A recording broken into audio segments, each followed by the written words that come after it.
Hello wonderful people, long time no see, and that's why I'm bringing you another color study. Let's look into PV23 Dioxazine Violet, how it behaves, mixes, and all the other nice things about this pigment.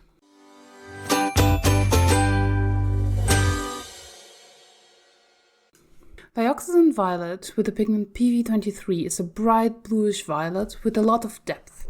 Since its discovery in 1928 by the Höchst company in Germany, it took a few decades until it was used as a pigment for artists in 1952. Since then, it found a huge popularity among painters and is now found in most of the basic sets, be it student grade or professional. The one we're looking in today is Dioxazine Violet by Sennelier from their professional line of colors. In the video, you can already see the swatching process, or the mixing process. As the color studies are happening on Twitch during the stream, it was quite fun to see everyone's suggestions on the shape of the swatches, houses as you recognize, and also the colors or pigments to mix with. The first one started boring from my regular palette, but then we became more inventive, adding cat houses, tree houses, the house of Santa Claus, bee house, Baba Yaga house, and a tent. Can you find the Hobbit house among these in the video? I bet you can. As always, I went through a rainbow of pigments for the mixes to show a variety and also make it easier to imagine how the color would mix with any shade in between those that I used. But let's talk about the properties first.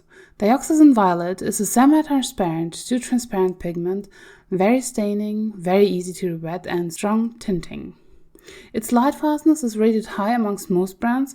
Sennelier chose to label it with an average lightfastness. In my tests, the swatches did not fade, so I'm pretty sure you will not experience any fading in your art as well. It's a lovely color with a lot of depth, but also feels bright and clear. On the swatch on black paper, it didn't show much of opaqueness, though you can see where you've applied it. In the mixes, you can see that it neutralizes around the yellows and greens as expected.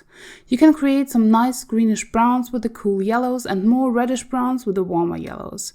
The perfect neutral was PG17 chromium oxide green. It mixed a beautifully gray with a soft green granulation from the pigment. But I enjoyed the grays made from PG8 and PPK31 Parallel Green too. PG8 is a pigment that is rarely used nowadays, but very beautiful and useful too, though not light fast. I received a number of very beautiful rusty browns in the mixes with oranges and beautiful tones with warm reds too. A gorgeous turquoise was the result from a mix with PG18 Viridian, and I'm sure you'd receive a similarly beautiful result with PG7 Phthalo Green too. Overall, I enjoyed the mixes a lot and the colors I received. After that, I started the monochromatic painting. It was easy to work with the values. The first light washes almost showed a glow, reminding me of neon colors. The transparency is beautiful, the paper underneath shows nicely, and I was able to build up layers as I needed to without any issues. The darkest values are almost black. I preserved these for the darkest areas of the tiger, the ears, the nose, the eyes, and some darkness in the background foliage. Overall, painting with PV23 as a signal pigment felt easy to me. It behaved well just as I expected. It showed some flow, especially in the watery mixes. It mixes with granulating pigments and tends to settle at the bottom, so the granulation of its companion shows nicely through. Like colored speckles on purple ground, it leads to pretty effects on paper. So while talking about how well this pigment behaves, I keep thinking about why I don't have it in all of my palettes. And I think for me, it's because it doesn't feel like a necessary one, though it's pretty. This alone might sound like it's useless, which it's not. It's very handy to achieve a number of beautiful, useful mixes. In my palettes and my kind of painting, those spots are filled by other pigments. I mix my purples a lot and don't rely on purple or violet pigments. And it's valid. I believe that for other preferences to colors and mixes, it might be a first choice for me personally. This is really an individual question which you need to answer for yourself, whether it's a necessary color for your palette. Also a reminder that although I'm testing Saligny here, the pigment is available from many brands with only slight variations. It can be a little bit more bluish or pinkish, but essentially it will work the same. It's also independent of the brand, a pigment that is on the cheaper side amongst the pigment prices. While it's widely available in professional student grade quality sets too, it's worth to look at the safety too. Toxicity being a hot topic in the watercolor world right now, it's worth mentioning that this pigment is relatively safe, especially when it's bound in paint. It's still recommended not to discard of it in ground water or put it down the drain, but handle those other pigments too, because it can damage water quality and damage filters of the sewage treatment facilities.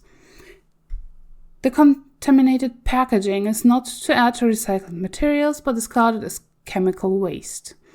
This is a recommendation we get with most paints and pigments if we look at the safety sheets.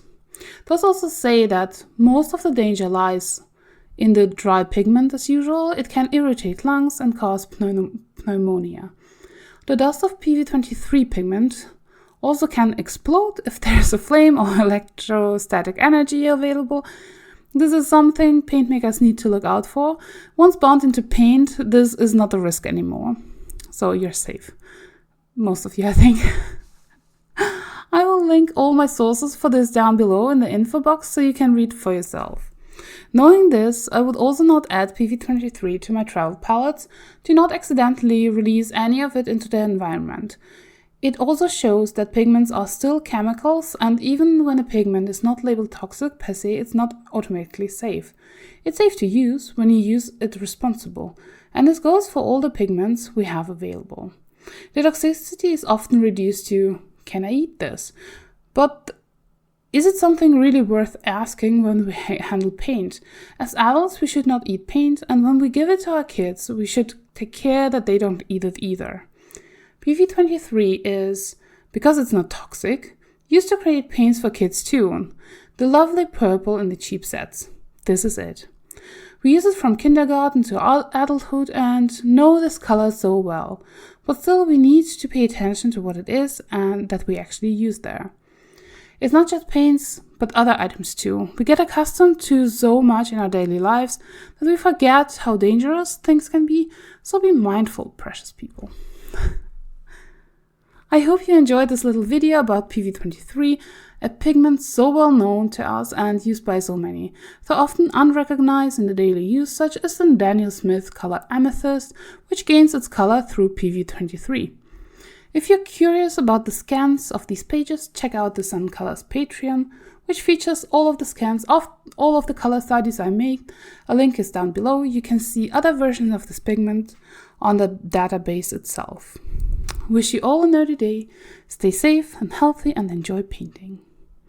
Have a wonderful day, everyone, and I hope to see you soon. Bye!